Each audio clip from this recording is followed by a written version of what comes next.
Hey, what's going on, everyone? We are now on our third reading of this reading, Lacan's seminar on the Purloined Letter.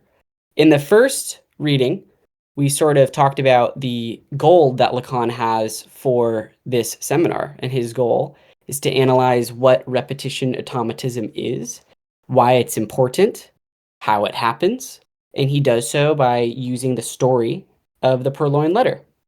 Now, he spends a lot of time explaining all of the details of this story. Literally in every single reading we'll do as a group, I think there's probably going to be one or two more. We are going to be sort of going over all of the facts of the story again. So we don't need to go over it, at the beginning of every kind of reading or anything. But what we do know is that a letter is repeatedly stolen and acquired. And Lacan uses this story to isolate repetition automatism, how there's this repeated action of a letter being stolen and acquired. And he highlights how the letter plays a very significant role, even though we do not understand what the contents of the letter are. So it's kind of an interesting thing. He calls the letter a pure signifier, and that pure signifier is a signifier without a signified. We never really know what's written inside of the letter, yet it's integral to the entire story. Now, this seminar is extremely important with its focus on the symbolic order, and we got all of that from part one. From the last conversation we had last week, which is our second discussion, we sort of discussed why the story itself was important, the moving, pieces to the story. And in particular, there was a focus on the fluidity of meaning in language. As we know with Lacan, language is this imperfect medium or modality to sort of conceptualizing subjectivity or understanding the world and whatnot. So we took a lot from about language in the kind of last kind of discussion. Where we ended in our last discussion was with the game of even and odd. So we're going to go over that now. Perfect. I just shared my screen. Let's see where we are. So we ended here. I do want to reread this again, and then we can kind of talk about this game. So it says, such is Dupin's maneuver when he starts with the story of the child prodigy, who takes in all his friends at the game of even and odd, with his trick of identifying with the opponent, concerning which we have nevertheless shown that it cannot reach the first level of theoretical elaboration, namely intersubjective alternation, without immediately stumbling on the buttress of its recurrence. So, the game of even and odd is going to play an important role throughout this kind of piece because of how this game sort of codes the symbolic chain for Lacan.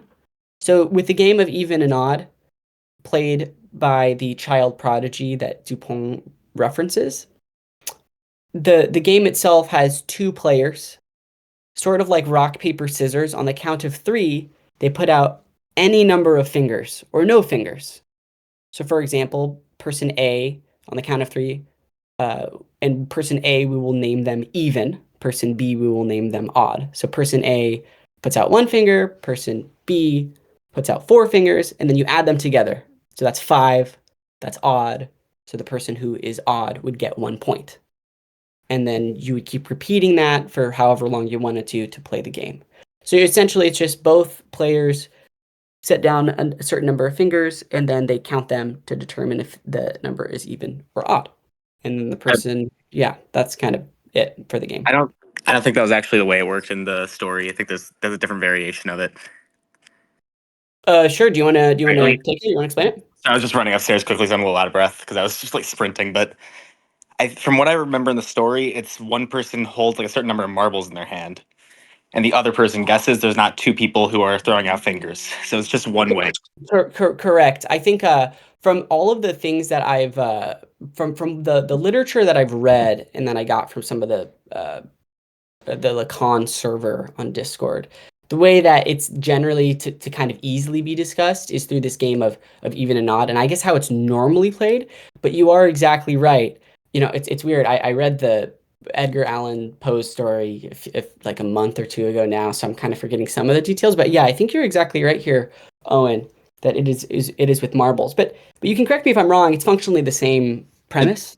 I think the main difference is that it's not one person's even, one person's odd. It's one person guessing, and the other person has all of the marbles.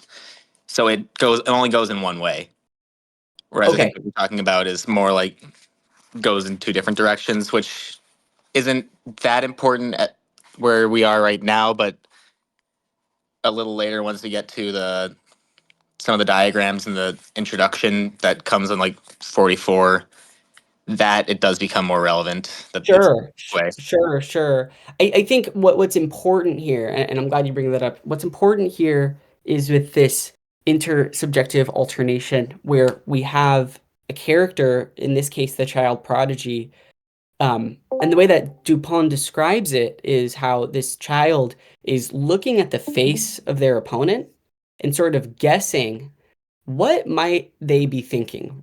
In the example that I gave, it would be like, what number might they be choosing by me mimicking what their face is? If I can mimic their face well enough, I can know that they're maybe going to put down the number three, right? And then I can figure out from there what number to put down in order to win that game of even or odd. Or in the context of marbles, you would be figuring out from looking at your opponent's face what they might be thinking, right? And I think this game, Lacan, isolates as is important because it requires the players, or at least the child prodigy, to rely on what the other player is doing. So he's really kind of showing the, I mean, he says it throughout the text, like intersubjective modulus or the intersubjective alternation of the kind of characters in the story and how they all rely on one another.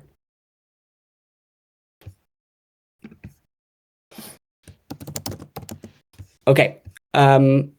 With that being said, that's where we ended last time, and we can continue if no one has comments, and just everyone feel free to jump in if you got anything to say. If I can zoom in a little more. Okay. We are all the same treated, so much smoke in our eyes, to the names of, and I might mispronounce these, La Rochefoucauld, La Bruyere, Machiavelli, and Campanella, whose renown by this time would seem but futile when confronted with the child's prowess, followed by Chamfort, whose maxim that it is safe wager that every public idea, every accepted convention is foolish, since it suits the greatest number, will no doubt satisfy all those who think they escape its law, that is precisely the greatest number. That Dupin accuses the French of deception for applying the word analysis to algebra will hardly threaten our pride, since, moreover, the freeing of that term for other uses ought by no means to provoke a psychoanalyst to intervene and claim his rights. And there he goes, making philological remarks which should positively delight any lovers of Latin, when he recalls, without deigning to say any more, that ambitus doesn't mean ambition. Religion, hominis, honesty, honest men, who among you would not take pleasure in remembering what those words mean to anyone familiar with Cicero and Lucretius. No doubt Poe is having a good time. So a lot of individuals are mentioned here, and I have my own notes that I've been taking here. So when Lacan starts this paragraph, he's saying we are all the same treated, with so much smoke in our eyes to various people. And he's citing that there's these intellectual geniuses who that don't even really measure up to kind of this child in a way. At least that's the way I'm reading it. He's comparing this child's strategy of being able to kind of mimic another's face and make a conclusion to the likes of these people. I mean, I'm kind of like most familiar myself with like Machiavelli and the Prince, and we have like a political philosopher or strategist here. So it's kind of interesting how much he's praising this child, and furthermore, he cites this French writer, Nicolas Chamfort, and the famous quote is that essentially, if we believe in something that kind of the masses believe, then the idea is, likely foolish because who are the masses themselves if, not just misguided people. So it's kind of, I don't know, it's kind of interesting. I think that the game of even and odd Lacan is mentioning, the child is required to tap into the reactions of the opponent by looking at their face, trying to think about what they think. And that, in a way, is aligning a little bit with how the majority responds to things, because the way that the majority thinks or their facial expressions so it's kind of interesting. He's kind of inverting the system against itself by saying, hey, I'm going to follow all of these social norms by what the face means. And then from there, make a decision. It's just there's a little bit of irony there because the child is manipulating the reactions of people, which is a majority kind of idea. So I find that fascinating. I don't know. Anyone else have any thoughts here?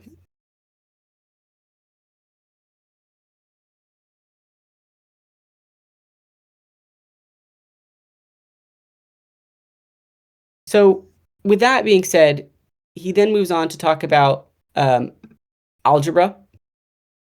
And when he's saying this, he's comparing two kind of terms. So, Dupont is criticizing the French here. He's accusing the French of deception by using the term analysis and equating it to algebra. Because I guess he's saying, I'm not fully sure. I think he's saying that when we associate analysis to mathematical discipline, I think what he's saying is that, I guess I got a little confused here myself because in a way he's saying that nothing will threaten the French's pride because they have all of these sort of, intellectual traditions here.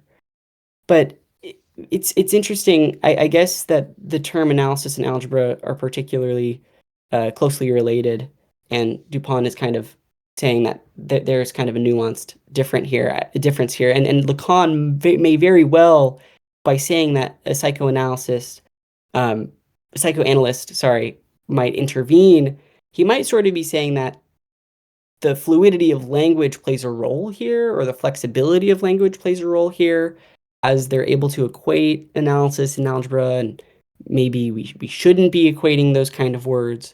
So that's kind of that's kind of the way I understood it. I mean, right after that, he talks about here the philological remarks, which is going to be more of that kind of study of language. So part of me does feel that Dupont is criticizing the French in a way that Lacan is going to say is similar to kind of a psychoanalyst. And then he lists all of these other things like ambitus in Latin. The way that we kind of maybe understand it is ambition. And it's kind of funny. Poe is using these words, ambitus, religio, omnis, honesty, within the text, but in a way, Poe is purposefully kind of misusing them. I mean, Dupont, when he's using this outdated language without elaborating on it, it's very clever, and that's why at the end of this, Lacan is praising Lacan. So Lacan is praising Poe. So when we look at the word ambitus in Latin, it refers to seeking favor in the context of a political gain, usually. So when we look at this story of the Purloined Letter, we see that there's a lot of politics going on because of the fact that the queen and the king are involved, and the letter is going to threaten some royalty to some extent. There's some hidden political stuff happening, and that's a little bit different than the way that we understand ambition today. So when Dupont is using this outdated kind of language without elaborating on it, it shows that just like how the letter is right in front of us the whole time, Dupont's strategy is also right in front of us the whole time, in a way. It's like Easter eggs in the story. When we look at religio, it doesn't mean religion either. In Latin, it had a broader meaning in that it meant general conscientiousness. So it's just like a general duty or obligation towards some virtue. It doesn't just mean religion. So it's something to think about. And then omnis, honesty, doesn't necessarily mean honest men. It actually just refers to general virtuousness. not just honesty in general.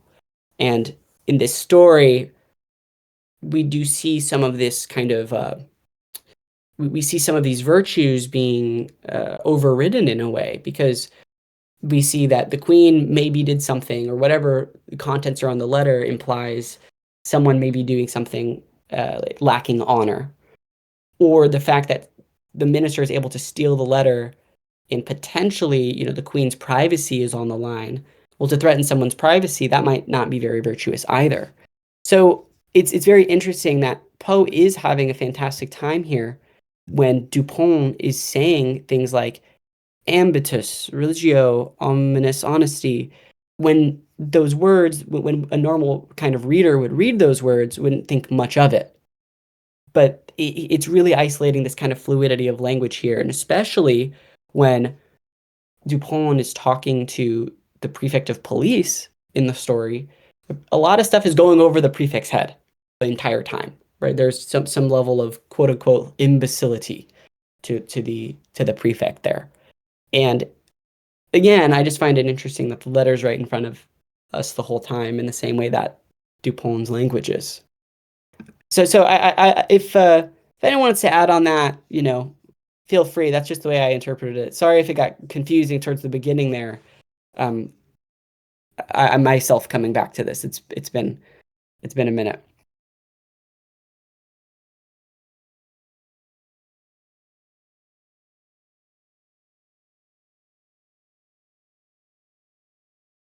Okay. I think we should be decently good here. And oh, by the way, he says Cicero and Lucretius. So this has caused me to take many notes, because there's just many people that I'm unfamiliar with, and these two individuals are just Roman philosophers. I mean, I've heard of them. I just don't know of any of their beliefs or anything. So there could be more to what Lacan is saying there. But if you are familiar with these Roman philosophers, um, or readers of Latin in general, that could be then maybe you would have found out that those words did not mean those things. Okay. I also think that a lot of the point is just I think I might have missed you say it, or maybe you didn't say it, but like it's a more basic level, just like there is not necessarily a connection between these two words in general. Not even like about deceiving anyone, because it's just in the original context of the story, he's saying analysis conveys algebra as much as these terms convey each other. So it's like analysis and algebra don't necessarily have any connection, even though they might be thought to, which is a little more basic than what you said. And I don't want to like say what you said is wrong, but I just wanted to like bring in the original stories, like the No, context. yeah. Thank you. I appreciate it. I think making it also like much more simple is also probably better too. I think yeah, I mean, and that's why Dupont is saying that the French are being deceptive here, because maybe these words do not mean uh, what they're kind of saying it means, or trying to equate them to being the same is maybe wrong, in the same way that us equating the word ambitus to ambition would be incorrect. And I think what Lacan is trying to point out, and Owen, you can correct me if I'm wrong here. I think what Lacan is just trying to point out is that there is this kind of fluidity to language, that us thinking that there's some universal meaning allows us to be tricked quite often with language. I mean, that's just the way that I'm reading this.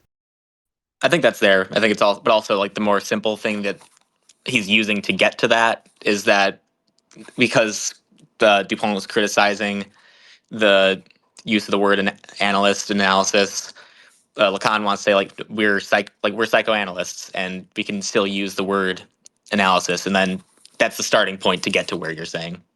Yeah, very, very, very good here. I think that you're exactly right here. It's that, you know, the term analysis, of course, we use it in psychoanalysis to apply to kind of a discipline. Um, so I guess you're right. Maybe Dupont is saying, oh, the French are being deceptive with this language, but to us, it's like, oh, it's like no big deal. I mean, especially because I mean Lacan is French, right? So um, the it's not threatening to Lacan. You're exactly right, because when analysis is used, it's used in the context of like a discipline, right?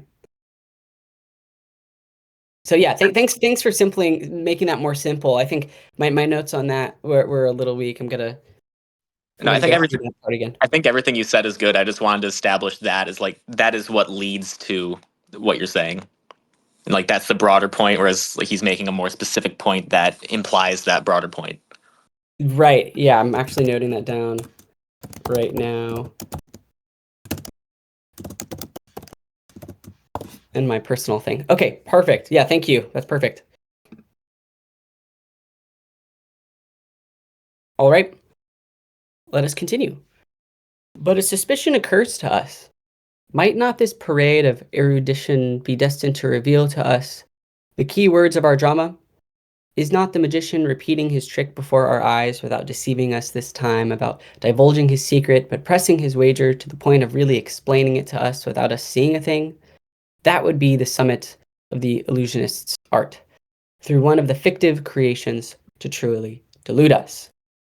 So we did, in the last reading, mention magic right up here, how the trick was performed. And what Lacan is getting at is that a magician can teach you, um, their trick. I mean, when you're watching a magic trick or a magic show or whatever, at first you're amazed. How could this have happened? It's so crazy, like there's no, I mean, there has to be an explanation for it, but it feels as though there's maybe none. And then the magician shows you how to do it, and you think that you've fully uncovered the trick. You feel that you've fully, understood it. But what Lacan is getting at is even though a magician has explained the trick, there's still something there that are missing. That's not the trick itself. So even though, the trick has been shown, even though the trick was performed, the true question is whether the individual has fully grasped it in a way. I know that's like a bit vague in terms of like grasping something, but that's kind of how I'm reading this. I'm reading this in a way that says that Dupin, akin to kind of like a magician, is right before our very eyes using this language, using these Latin terms to convey something much deeper. Whereas us as readers, I mean, I'm not a reader of Cicero, or whatever. So us as readers are going to read that and think a very generalized kind of interpretation or a very shallow interpretation. So the trick is performed right in front of us. And now looking back, we're like, oh, I'm sort of seeing what Dupin was doing. But even though we understand it, do we understand the severity of it? If it was right under our nose from the very beginning, are we truly kind of conceptualizing what's going on? And that, for Lacan, is the summit of the illusionist's art. It's saying that the greatest achievement and the height of all heights of that a magician or an illusionist can attain is when you can deceive one while they are unaware that they are being deceived. So like at a magic show, of course that's we all kind of know what we're getting into in a way. But if you can be tricked without knowing you're being tricked, I mean that is that's like peak illusionism, I guess. So the reader throughout this story is constantly being deceived into believing that they aren't being tricked. I mean, Dupont is giving us his step-by-step, process or method for getting that letter. So we think, oh my gosh, we're not being deceived anymore. We know every single fact at work.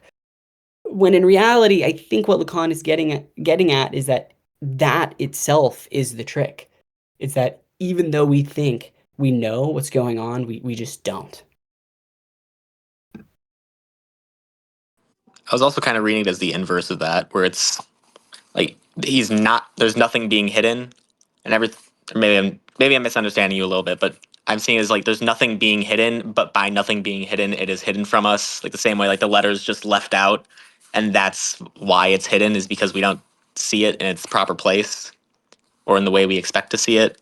So like an illusionist who is like performing a trick in a way that we can see exactly what he's doing, but we don't know that like we don't notice it because it's so out in the open. I think we get both those dynamics at once. No, I honestly think both of those work. I mean, I think I'm drawing a bit from like the paragraph right here about how the reader. I mean, I guess you're. I like how you're bringing it back to the letter too, right? I mean, the entire thing is in front of us. I mean, when Dupin is saying these words, we think we know what they mean, like ambitus, religio, ominous honesty. When we read those words as we're reading the Purloined Letter, we think we know what's going on, and I think what Lacan is saying is that maybe that's the trick. Maybe we all have been duped in the way that, the letter was right in front of us the whole time, and we're still being duped. I mean, is that what you're getting at with the letter? I think so. Would you mind repeating what you were saying? I kind of lost it.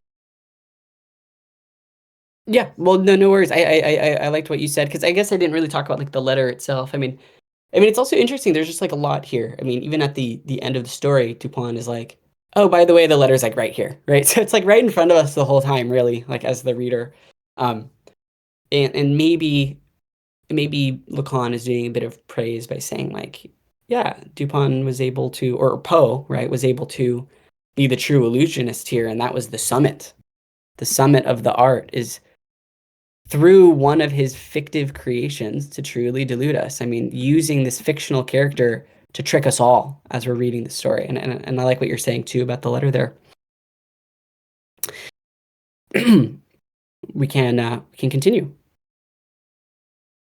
And is it not such effects which justify our referring, without malice, to a number of imaginary heroes as real characters?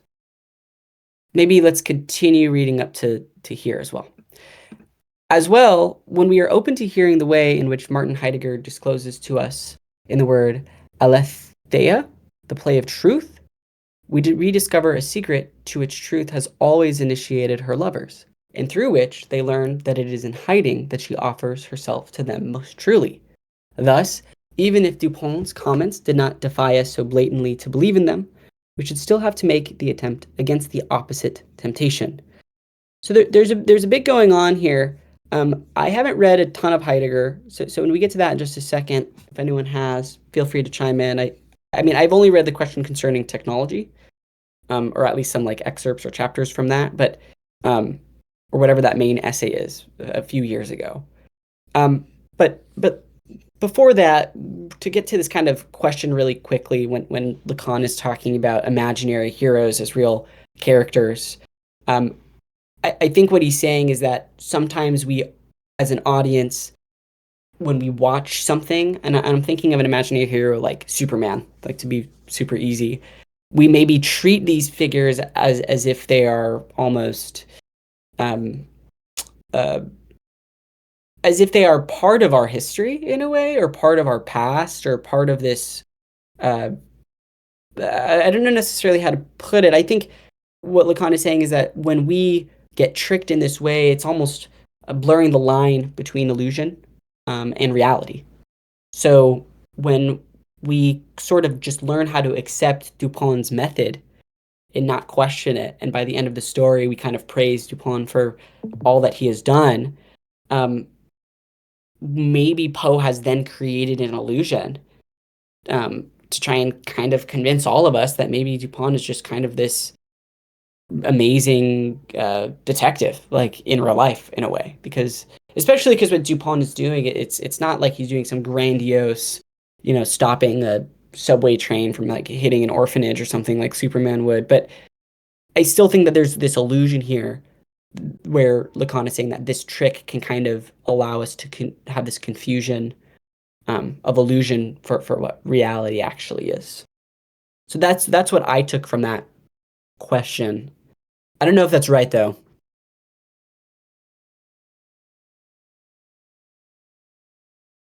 Um, I wasn't yeah. really sure what to do with it either, but there is also this isn't the first time he talks about heroes in the seminar, because a couple pages earlier it says the modern hero represented by ridiculous feats and situations of confusion as like a definition he gave.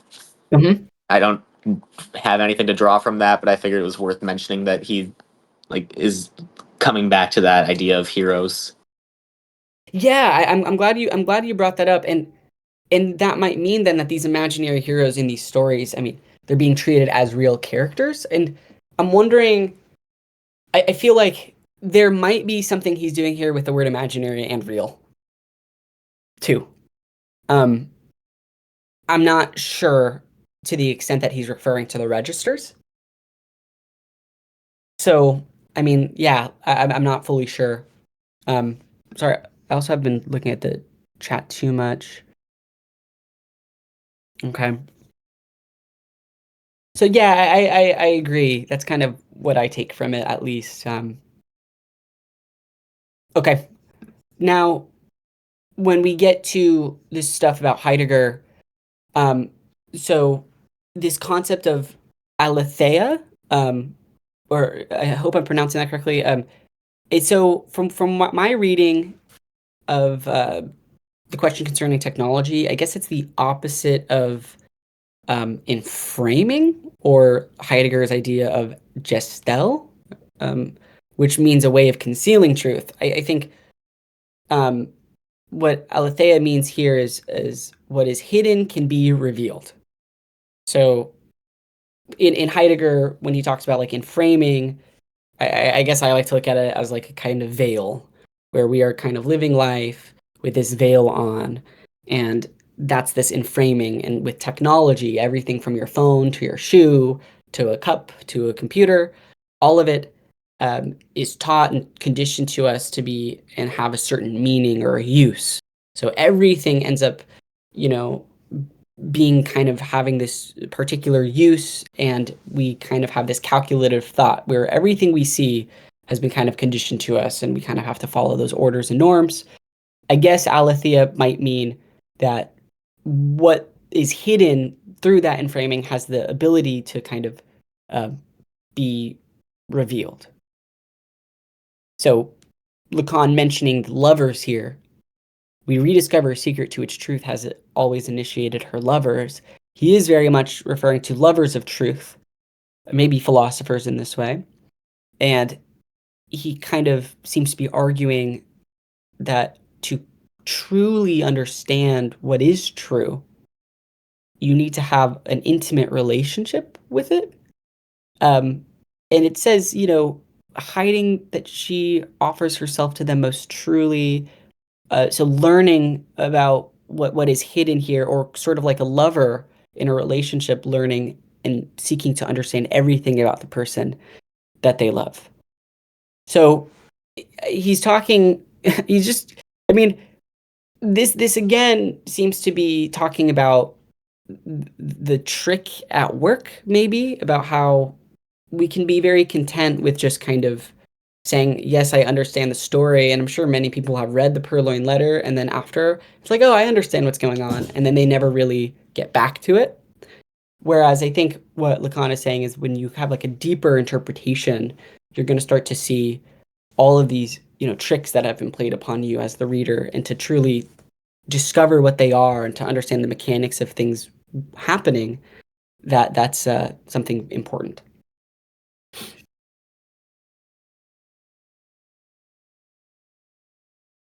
I don't know if anyone has anything else there to add.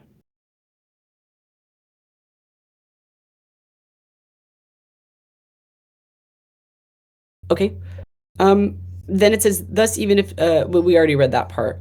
So, thus, even if Dupont's comments did not defy us so blatantly to believe in them, we should still have to make that attempt against the opposite temptation. So, because of Dupont's maybe like charisma or whatever, or his intellectual charm, his high intellect, we kind of tend to accept a lot of his reasoning as readers without questioning it. So I think what Lacan is saying, like, should you as a reader just accept everything that Dupont is saying? And it makes me wonder, what if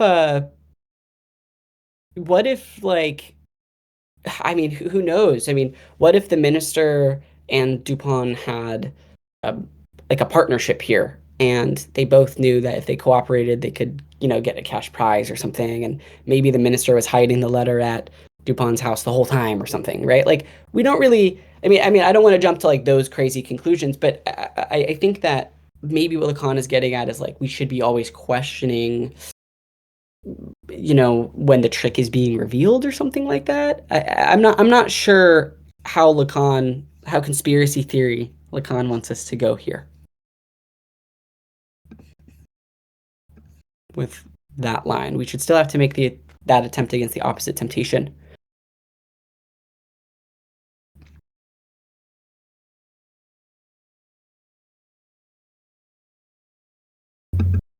I think he's also kind of getting at the fact that Dupin could be hiding something like in the very like surface level, because that's so much of what's going on in the story is like you have this letter that's hidden in plain sight multiple times.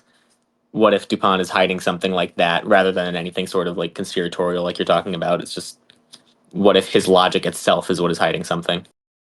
I think that does make a bit more kind of sense here. I agree. I'm actually gonna note that.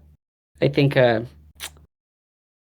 yeah, it's definitely more about the question of like the logic or the reasoning itself. Is there something being hidden there? And I mean, and as we saw too, Owen, like with the Latin words meaning something different, right? Like maybe he's very much talking about how just accepting it for what it is rather than questioning it, that can kind of cause problems. Okay, let's move on. Let us track down his foot. Let me start over. Let us track down the piston, his footprints there where they allude, de piste us. And first of all, in the criticism by which he explains the prefix lack of success. We already saw it surface in those furtive gibes the prefect gives the prefect. Am I saying this right, or sometimes there's like some translation or some what do you call Same it? word in my translation. Okay, cool. I'm not even sure what that is exactly. Um, but I'll continue. We already saw it surface in those furtive gibes, the prefect in the first conversation failed to heed, seeing in them only a pretext for hilarity. That it is, as Dupont insinuates, because a problem is too simple, indeed too evident that it may appear obscure, will never have any more bearing for him than a vigorous rub of the rib cage. Um, yeah, again, sorry, I don't, I guess, let me see if I noted anything there. Uh, okay, yeah, I did. So when I looked this up, it looks like it's just like when one is able to mock someone, like furtive gibes, something like that. But we'll I get think there. it's Yeah, jibes. jibes. Is that it? Oh, jibe with the J. Cool. Like that's how you would pronounce it. Okay, perfect.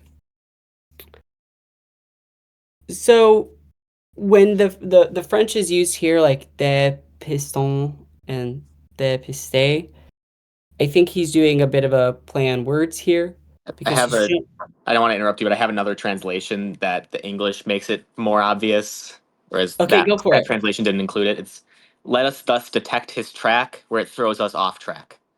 So Okay, like we're following right. like this train of thought where that the track that we're following is itself what is throwing us off track. Yeah, that makes it much clearer. It definitely does because when I looked up the word de piston, it means to track down, and de piste is evade, pretty much, or like I guess like elude. So you're exactly right. There's almost this paradoxical thing here where we are searching for something that's constantly evading capture. It's kind of or you're evading to even maybe be seen in a way. I mean, so I think this is just saying that uh, Dupont's method, because it's clearly, I mean, it's clear that when he's saying let us track down, he's talking about tracking down Dupont's method. Um, I think he's saying that there is this kind of complexity to it, or a lot of nuance to it, or a lot of detail, which makes it difficult to fully, um, you know, grasp what he's saying. Um, and maybe that's through the furtive jibes, right? I think when Lacan is saying here, and first of all, in the criticism by which he explains the prefix lack of success. And we start by saying that, and I think this was mentioned earlier, that Dupin, while he's talking to the prefect, there is some kind of light mockery there. There's some maybe a little bit of poking fun, if we could say that. And instead of the prefect finding that or seeing it, he just kind of dismisses it, making it so he's not kind of understanding any of what Dupont is saying. So Dupont's language is obviously very strategic here.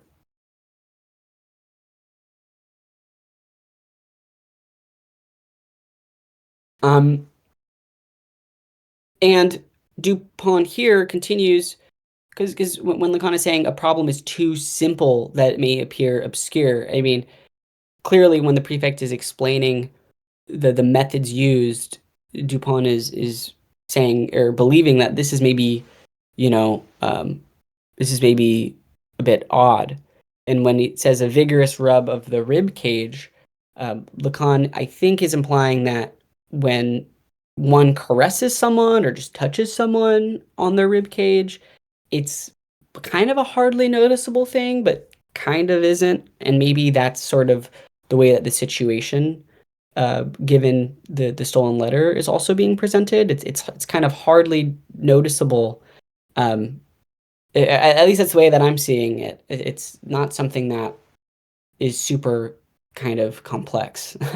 I mean, I don't know. I think that the language being used here is just like, I mean, given the density of this seminar, the language being used here is obviously just a little weird.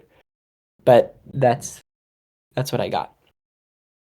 He does say vigorous, so I don't think it would be barely noticeable. I think it's more just playful, where he's not Playful? really thinking of it as being significant in any way. He's thinking it was just like lighthearted teasing. Hmm. I see. I see. I mean, out of curiosity, does your translation say vigorous too? Somewhat vigorous. Somewhat. Hmm. Okay, okay. So I think that somewhat would make it feel less aggressive, but like it's still going to be noticeable. And I think it's more just like it's just like teasing someone rather Yeah, than for doing anything sure. of any significance. For sure. I mean, I guess I don't know. Like when I was reading it, I was thinking to myself, like, when I think of like a vigorous rub of the rib cage, it's like something very obvious, like something very, it's not so subtle. But in a way, I think, in a way, maybe I don't know, maybe just having that somewhat there makes it a bit better. Okay, let's let us continue. Everything is arranged to induce in us a sense of the character's imbecility, which is powerfully articulated by the fact that he and his confederates never conceive of anything beyond what an ordinary rogue might imagine for hiding an object. That is, precisely the all too well known series of extraordinary hiding places, which are promptly catalogued for us, from hidden desk drawers to removable tabletops, from the detachable cushions of chairs to their hollowed out legs, from the reverse side of mirrors to the thickness of book bindings. After which, a moment of derision at the prefix error in deducing that because the minister is a poet. He is not far from being mad, an error, it is argued, which would consist, but this is hardly negligible, simply in a false distribution of the middle term, since it is far from following the fact that all madmen are poets. Okay, there's also a lot going on here. So I like how he starts this. Everything is arranged, meaning that Poe is being very calculated in trying to allow this character to come off, particularly the prefect, to come off as kind of stupid. And there's so many things that are happening. I mean, he has a team um, that are looking for like this object, and we soon learn that the object is just in plain sight. Um, the prefect is looking through everything, hidden desk drawers, removing furniture, you know, so on and so forth. And it says, Lacan says, after which a moment of derision at the prefix error in deducing that because the minister is a poet, he is not far from being mad. So because the prefect is saying that the minister is a poet, he must not be, he must be kind of mad because madmen are typically poets, right? But or poets, excuse me, are typically madmen. And Lacan is saying that that is an error, or it's not fully logical because it is far from following from the fact that all madmen are poets. So I think what Lacan is getting at here is that when we look at the prefix reasoning, there is a logical fallacy. That's what I wrote down. It's a logical fallacy because the premise all madmen are poets. Um, from that he incorrectly deduces that all poets must be madmen. So because the minister is a poet, the prefect is thinking to himself like, "Oh, he's a poet. That must mean he's crazy. He must have the letter in some crazy elaborate hiding place," which is I guess false. I mean, or in a way, to be fair, I don't know if that's false. I mean, putting a letter out in the open, maybe that's truly what a madman would actually do. I mean, I don't know if Lacan is trying to do something creative there. Like, who would be crazy enough to leave something they were trying to hide out in the open? And this does also go back to the discussion of analysis in the original, at least if you go through the original text, because like the all fools are poets, this the prefect feels, and he is merely guilty of a non-distribution midi, and thence inferring that all poets are fools. So that's just exactly what that's the quote from the Poe story, which is pretty much exactly what Lacan is saying. But then Oh, perfect. uh, after that, there's another brief exchange, and then Dupont says, "You are mistaken. I know him well. He is both poet and mathematician. He would reason well. As mere mathematician, he could not have reasoned at all, and thus would have been at the mercy of the prefect." Oh, interesting. Okay, cool, cool, cool. I'm so happy that you're bringing up like the actual text. Thank you so much. I feel like the Purloined Letter, um, Lacan is literally just drawing so much from that, and I feel like when I'm only focusing on the seminar and not referring back to the, to Poe's reading, um, you miss quite a bit, or at least for me, and I'm glad you're picking that up. So This this, was yeah, the this one is part I had marked in my text, so it's this is very like very specific to just like what Dupont is saying in the story. And in fact, you brought up the mathematician just now, yeah? I think yeah. following this is exactly going to be the next paragraph. So let's do it. Yes, indeed.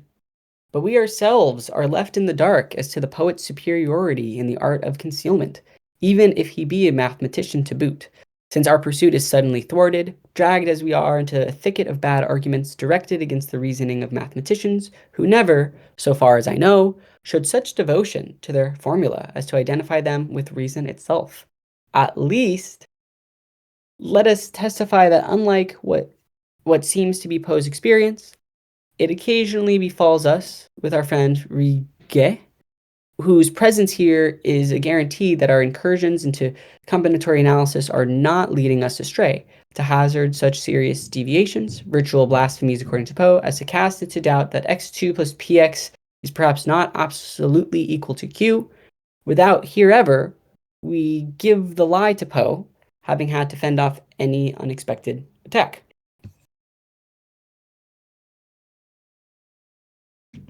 Okay, so let's see. So let's see. Yes, indeed. So it looks like when Lacan is saying the poet's superiority in the art of concealment, it looks like at the same time, just because we were talking about the prefect, it's that the prefect believes that the minister is heavily skilled in this area. And because he's a poet, we've already established that from the prefix perspective, madmen are poets, poets are madmen. But even if he be somewhat of a mathematician, and when we look at the prefect, who is making all of these assumptions, particular assumptions that all poets and mathematicians here are genius or super clever. Maybe Lacan is saying that mathematicians themselves, when he says, let me see, showed they never showed such devotion to their formulas to identify them with reason itself. It's that mathematicians recognize their formulas do not equate to reason. Does anyone have any reason why? Does anyone know what Lacan is saying here about why this is important? Why mathematicians not equating their formulas to reason itself plays a role here?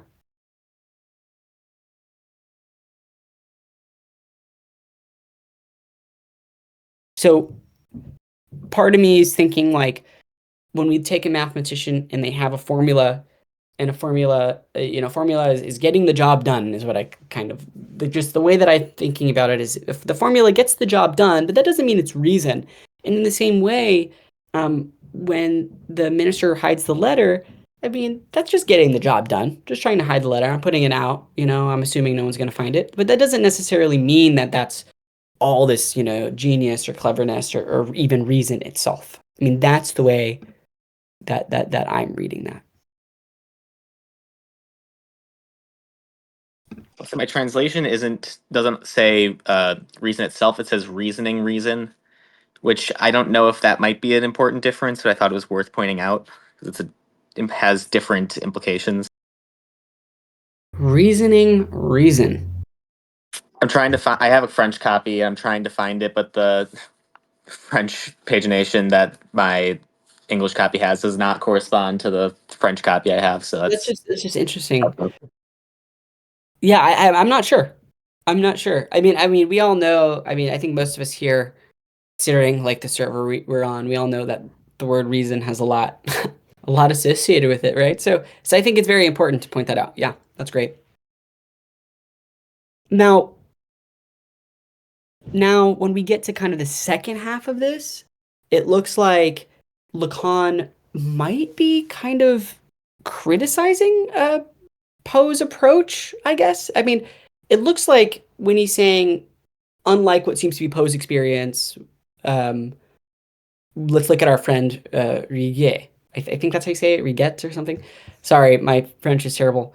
Um, Poe seems to only kind of focus, it looks like, on these logical formulas or arguments being presented, things that have been fully established. I mean, it looks like Poe is not willing, according to Lacan, to quote unquote hazard such serious deviations, or what I mean is to allow deviations from these kind of it's well established logical forms of thought, I guess. Maybe Lacan is way more open to, intellectual risk taking than Poe is, or something along those lines.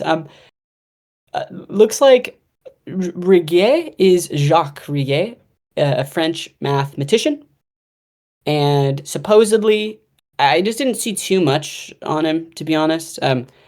But from what I'm assuming, it's just like it looks like this mathematician is very much willing to make a lot of risks. So while Poe might find these risks to be particularly problematic, I think Lacan is really pointing out that various mathematical truths, um, such as x squared plus px equals q, cannot be questioned. Um, so to even question these things, it might come off as kind of weird because it's been just so established for so long. But Lacan is arguing that maybe Poe, because Poe is saying here, I mean, Lacan is saying here, having to fend off any unexpected attack. It looks like he's arguing that Poe is afraid to maybe take these intellectual risks because he's afraid that something bad will happen, like an unexpected attack against him. Whereas I think Lacan is saying, no, it's not like that whatsoever. We should be making kind of those risks. I don't really know why fully this is important yet. Maybe it's getting just to the reason that meaning is never really universal or objective, no matter how much we try and make it that way or adhere to those kind of norms. I mean, remember, this is all about the symbolic order. This is all about conventions and norms and language and, math. I mean, a lot of math I mean, is it fully universal, or is it something that can be questioned and challenged as well?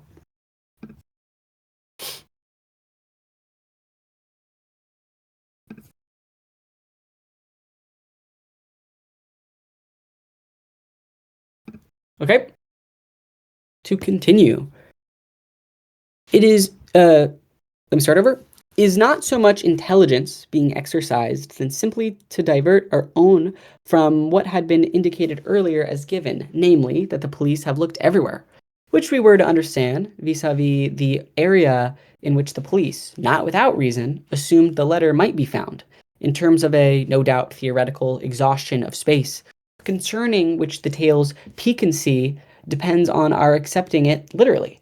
The division of the entire volume into numbered compartments, which was the principle governing the operation, being presented to us as so precise that the 50th part of a line, it is said, could not escape the probing of the investigators.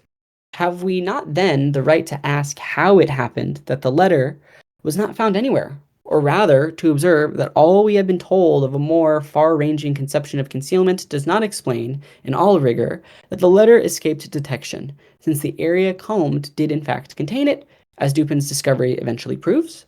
Must a letter, then, of all objects, be endowed with the property of nullibi, sorry, nullibiety? Can someone help me there? I'm so sorry.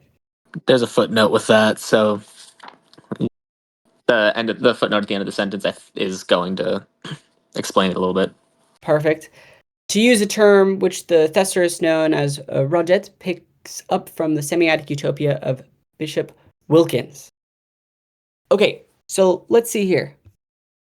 When we look here at the top, it looks like we don't necessarily immediately, at least from what I'm seeing with Lacan's writing here about the prefect of police. I mean, maybe we don't immediately see that the prefect is an imbecile, right? I mean, of course, Poe has to paint it that way, but in reality, the police are conducting a very serious and methodological search. It's very, it's truly the most logical, really. I mean, they are. I mean, even Lacan says here it's exhaustive. I mean, they are cutting up the space into multiple parts. They are looking at every particular area. Um, you know, maybe then what Lacan is asking, maybe then is that not true intelligence then? I mean, we have to be very fair to the police here. The police did do a very thorough search. So maybe what true intelligence is not adhering to these frameworks, even though the masses might call them brilliant. So maybe we shouldn't adhere to the police's methodological approach or investigation, but instead we should look at the situation from a new lens, being able to kind of take a step back, which is what I think Dupin is doing, in order to have like a fresh perspective. I mean, I love the way that Lacan is even just summing this up really well, and honestly it's probably my favorite part of the Purloined Letter, like how the how the prefect of police is describing the search. I mean, it's written very well. I mean, the 50th part of a line, meaning like we're cutting the space into this like smallest fractional uh level. I mean, it's really great writing. And then I think towards like the second half here of this paragraph, it looks like what Lacan is doing is he's saying like maybe from then, at least from the reader's perspective, we ought to be asking these questions like how did the police fail terribly at trying to retrieve this letter, despite them having a very great investigation. So the reader themselves, the readers throughout this story and throughout the prefect talking about where the letter is, are sort of led to believe that, man, like maybe the letter is in this really, hidden place. Like maybe the police aren't doing a good enough job. Maybe it's just somewhere that's hidden so well, you know. But, maybe there's almost something somewhat of like a paradox here. It's like the police themselves, if they search the entire premise and they cut this space up into so many small pieces, then that means that they saw the letter. Like that's the thing. And I think that's what he's saying is like how it happened that the letter was not found anywhere, since the area combed did in fact contain it. So I mean I think Lacan is like asking a really good question. So it means that they saw the letter. It means that they looked at it very, in depth, very closely, but they still didn't find it. So the question is why, you know? Now, nullibiety, nullibiety, I think it's like nullibiety probably. But Lacan is questioning whether this letter has a nullibiety. And what I wrote, I just wrote invisibility. I don't know if that's right at all, but maybe the letter has some type of nullibiety or invisibility where it doesn't, I mean, it exists, but it exists in like a state of nowhere, I guess. So he's drawing from Roget's Thesaurus, which is what I wrote down. It's a 19th century English language Thesaurus by Peter Mark Roget. And it looks like Roget's Thesaurus drew thesaurus drew upon Bishop Wilkins. And from what I see here, Bishop Wilkins was a 17th century philosopher who believed that there was a perfect system of communication. And of course, when you look at something like a thesaurus with trying to define all of these words and trying to relate them to one another in a way where we can have a perfect kind of system of communication, maybe there's a problem there for Lacan, right? Because there is no ability to kind of have that perfect system of communication where meanings aren't where the meanings of things are unambiguous, I guess. So for Lacan, there's always some level of ambiguity to communication. But the word nullibiety is interesting here because it's a word that is literally used by Wilkins. Um, so it's kind of interesting. So he's literally using Wilkins' word in a way that we can be shown that there is no universal kind of meaning. Um, so yeah, that's kind of what I take from it.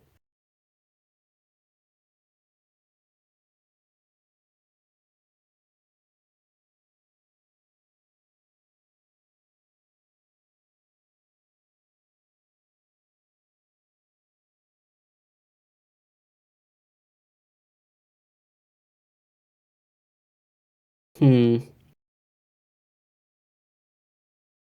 Anyone have any thoughts here?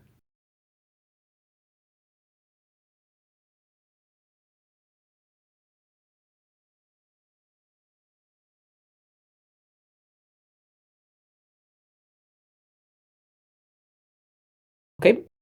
So really quick though, I just want to know a few things. So like we have a semiotic utopia here, which Lacan is criticizing with this word nullibiety, which I noted. We do have the exhaustion of space here. And then, yeah, there we go. Okay.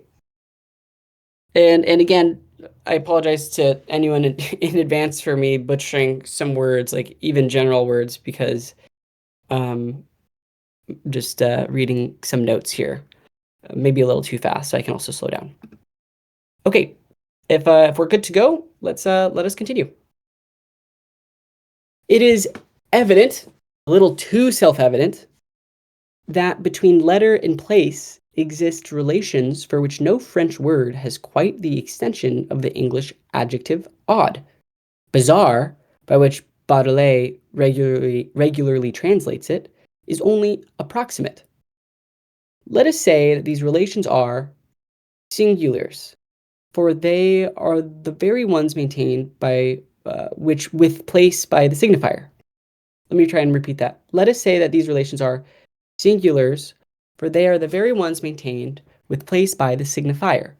You realize, of course, that our intention is not to turn them into subtle relations, nor is our aim to confuse letter with spirit, even if we receive the former by pneumatic dispatch, and that we readily admit that one kills whereas the other quickens, insofar as the signifier, you perhaps begin to understand, materializes the agency of death. But if it is, first of all, on the materiality of the signifier that we have insisted, that materiality is odd, singulier, in many ways. The first of which is not to admit partition. Cut a letter into small pieces, and it remains the letter it is. And this, in a completely different sense than Gestalt theory, would account for with the dormant vitalism informing its notion of the whole. So there's a lot going on here. I had to look up some of this stuff too. So we'll see. So Lacan is starting by saying it is evident, and we have a little parentheses here. It's a little too self-evident because, you know, the the letter is obviously in an obvious location. He points out, though, that the French language lacks a kind of English equivalent um, uh, of the word odd. So I guess in English we have the word odd. In English, when we say it's anything is odd or something is odd, there is a kind of nuance here, and maybe the French don't have that. It's a nuanced sense of something being extremely kind of peculiar, maybe strange, but odd is a very kind of unique word. And Lacan notes that the French poet and translator Baudelaire um, translated odd to kind of bizarre in French. Also, And don't forget the fact that odd is a mathematical term too for like even or odd.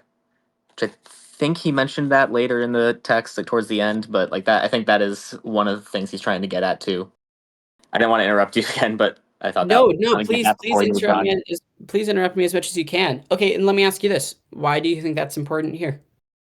I don't have anything yet, but I think he's trying to like foreshadow what he's going to get at later. Because I was just reading it this morning. I should remember this, but I'm pretty sure he does explicitly discuss that later. Yeah, he does kind of draw back to this. You are right. And again, um, like throughout my week, I'm not like just reading this, which is why I'm happy you're saying stuff and trying to correct me just because I have forgotten just a little bit of what we're doing, which is why I kind of took notes on the side and I'm referring to those. But even then, like you're correcting me, some of my notes are just way off, so I appreciate it. But yeah, I actually I think that's interesting too, that when we say odd, we all the game even and odd, I mean that's great. Let's see. Also, in So, like so the next sentence, I just want to make a comment on the translation. Your translation just leaves singulier as the word. The That's not. It reads like a noun in your translation because it doesn't really explain anything. But that's just the plural adjective for singular. So it doesn't have quite the same meaning in English as it does in French, which is why the translator left it in. But it should be read as singular, as an adjective form. that's an interesting point because I did write in my notes that it's that the French word singulier kind of means singular, but like you said, it's like almost like a plural form. I mean, I wonder if like singularities, but I don't want to get like too much into like that because that can have its own thing. But thanks for bringing that out. I mean, and with this in particular, I think what he's saying that there is a relationship between the letter and its hiding place, and that you can't really maybe divorce the two. And I think the use of singulier here is important because I think that wherever a signifier is in the symbolic chain, we all know that it has a relation to every other signifier in this chain, and that means that a signifier gets meaning from its unique singular place in this structure. So I'm glad you point that out because every single signifier occupies its own place in this chain in kind of that like singular or even like unique. I think like we could say it's like unique in that way, singular or unique manner. And every single signifier it's in its own place, and we know that the letter itself is, and this is why the letter in its hiding place I think is important because when we see the letter in the story being stolen and acquired and whatnot, it's moving through this chain, just like how all other signifiers are also exchanging places within this chain, which allows there to be this level of fluidity or different meanings of words. I mean, if we didn't have a fluid chain, or if these signifiers didn't derive meaning from their unique place within this chain, then there would be no room for ambiguity. Everything would be unambiguous. So I think Lacan is saying that wherever a signifier lies in the chain, or in this case, the letter and its hiding place, is very important for every other signifier in that chain. Also, I just want to make sure we get the. I'm blanking on the name because I can't look at the name while I'm talking, but someone in the chat said that singulier also translates a little better to particular, or at least has that sense in it. Ooh, particular. Cool, cool, cool. Yeah, I mean, I also think like just because it sounds the same, like peculiar, right? Oh, you're saying, yeah, peculiar. I mean, I don't know. I think peculiar kind of works a little bit just because particular just sounded like it, so that's where my mind goes a little bit. Like it has its own unique thing, but I actually really like particular a lot too. So I'm gonna note that right now.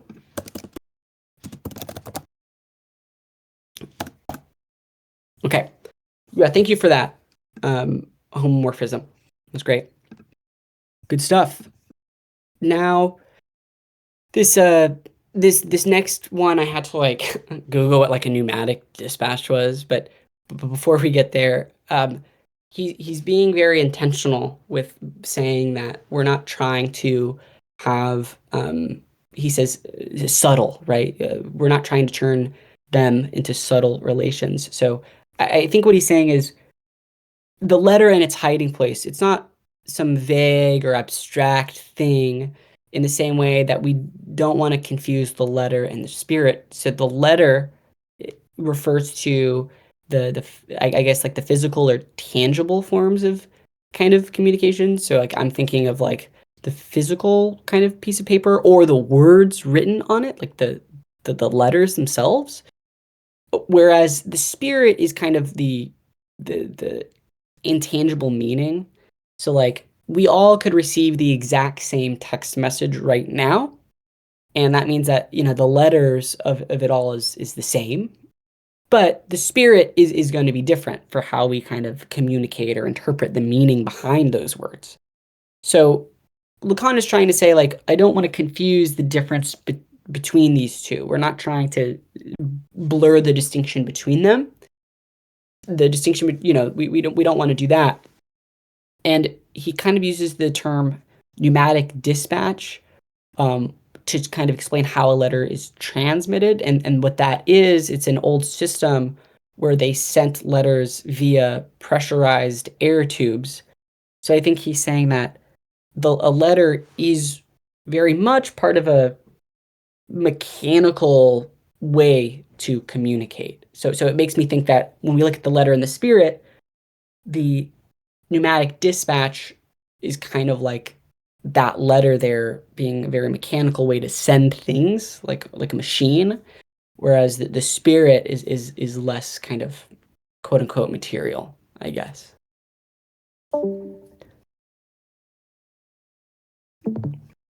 When Lacan references here like killing, like one kills and the other quickens,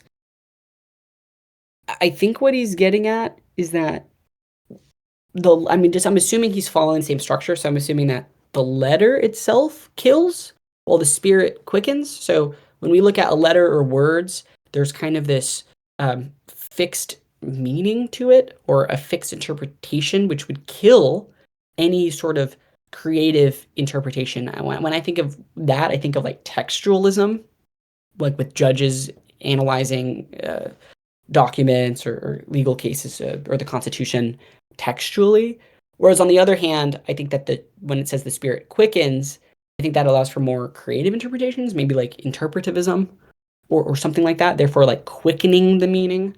Um, I mean, I don't know. I think I thought quickens was like a little bit weird. I understand kills, but I don't know. I found that the word quickens was interesting. And then this part where he talks about the agency of death. I think when we look at that, we also should be bringing in like the kills stuff from above, where he says here that the signifier materializes the agency of death, meaning that the signifier imposes these fixed interpretations or meanings um, upon things or signs, I guess, and that kind of kills the ability to allow for endless interpretations, or it kills any, the idea is that it would try and attempt to kill any um, ambiguity. But as we all know, there is, some level of fluidity there. So I think he's saying that the signifier does try and kill like that the spirit of language in a way. But the problem I think that he's going to be kind of dealing with, maybe, and I don't know if anyone agrees or not, but I think the problem that he's going to be getting at is that no matter how hard in a way that the signifier tries to impose some like stable meaning upon things, there's always that pure signifier in the chain, the signifier without the signified. So we don't know what the contents of the letter are. So even if we know everything else in the story, even if we can impose a fixed meaning upon everything else, there's always something there that doesn't have fixed meaning within a symbolic chain, which forces the symbolic chain to constantly be in a state of flux as all these signs are relating to one another and they're all relating to a signifier without a signified, which of course makes it so that signifiers can't, fully universalize language in a way or create that semiotic utopia that Bishop Wilkins was discussing above.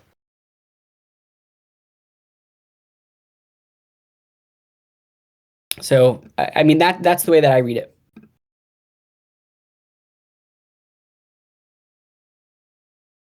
Okay. And then, thanks, August. I'm glad you like the breakdown. If you're referring to me, thanks. And let's see.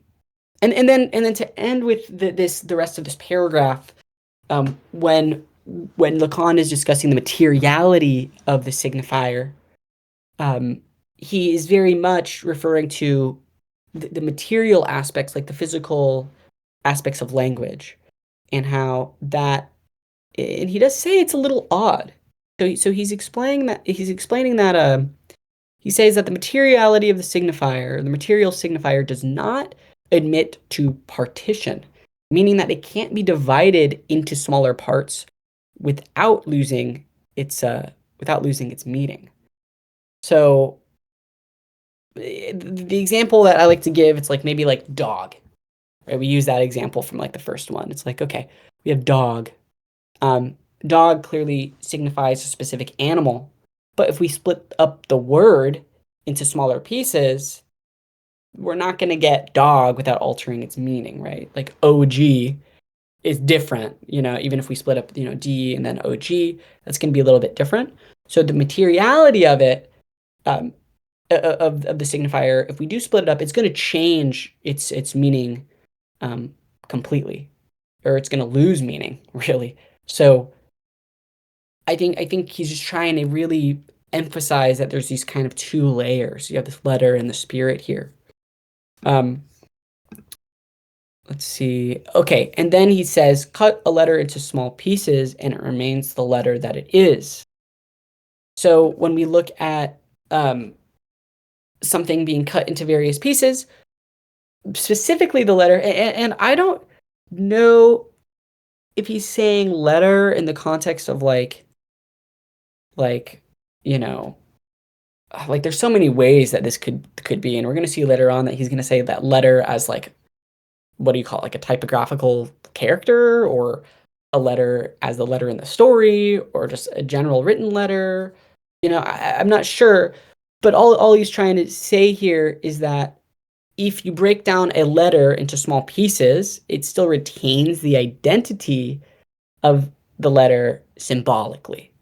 So I guess if there is a letter in front of you and you cut it, all those pieces together, even though they're broken up, it's the letter is still there in like the symbolic sense. Whereas Gestalt theory is going to kind of make the argument the whole is greater than the sum of its parts. So if you cut it up, it's not going to be the exact same. So the letter's identity for Lacan, he says, quote unquote, it doesn't rely on a dormant vitalism, or essentially saying it doesn't rely on a wholeness. So I guess for me this is where it gets a little confusing, because above he says that it doesn't admit to partition, and then he gets up and says, okay, well, the signifier's meaning does not rely on its physical wholeness. So maybe I'm not fully sure what he's getting at there, because it looks like he's contradicting himself. He says he does not admit to partition, and then he says cut a letter into small pieces and it remains the letter that it is. So I'm not fully sure. I don't know if there's any thoughts on this one. Is the letter here maybe the signified in that case? Because he's saying you can cut up the signified, but it doesn't cut up the signifier, which is like our idea of the letter, right? I see. So you're saying that in the first place, taking a signifier like the word dog, right? If you kind of cut that up, the word itself, it's going to lose its meaning, right?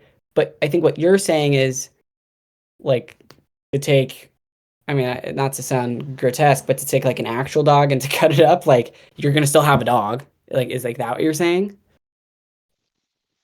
Yeah, I think that's another interpretation that would maybe make it fit more with the previous part where he's saying it can't be partitioned. You can't cut up the idea of a dog. You can't cut up the word of a dog.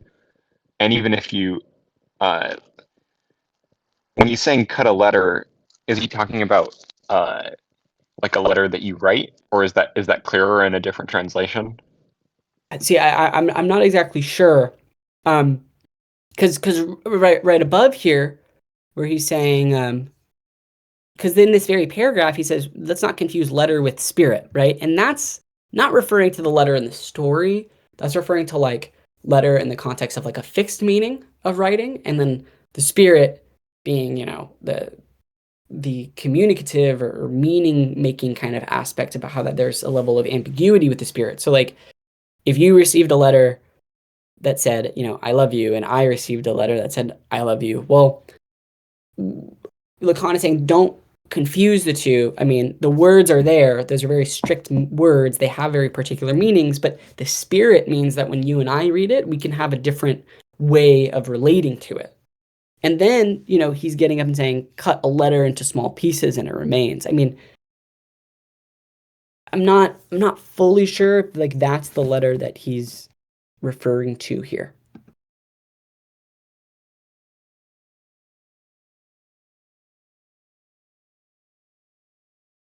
I'm not fully sure. Now, I just want to read through it once more.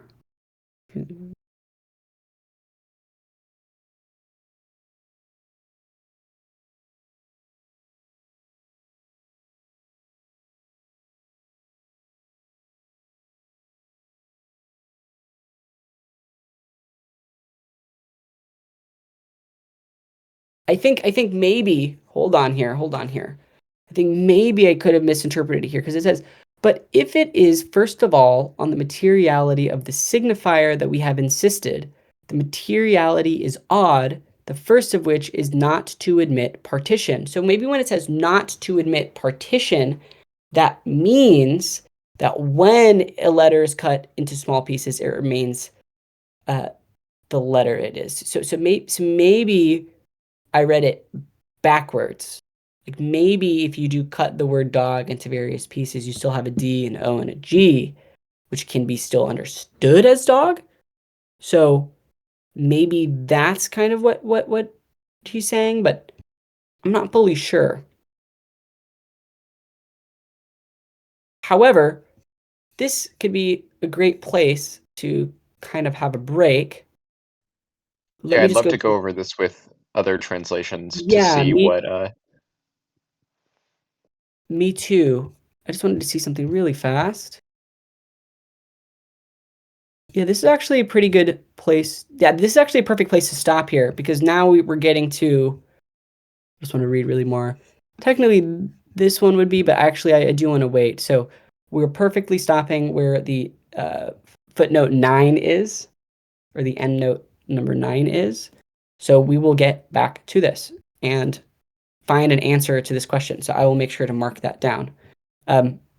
Thanks for joining, all of you. I'm gonna stop recording now.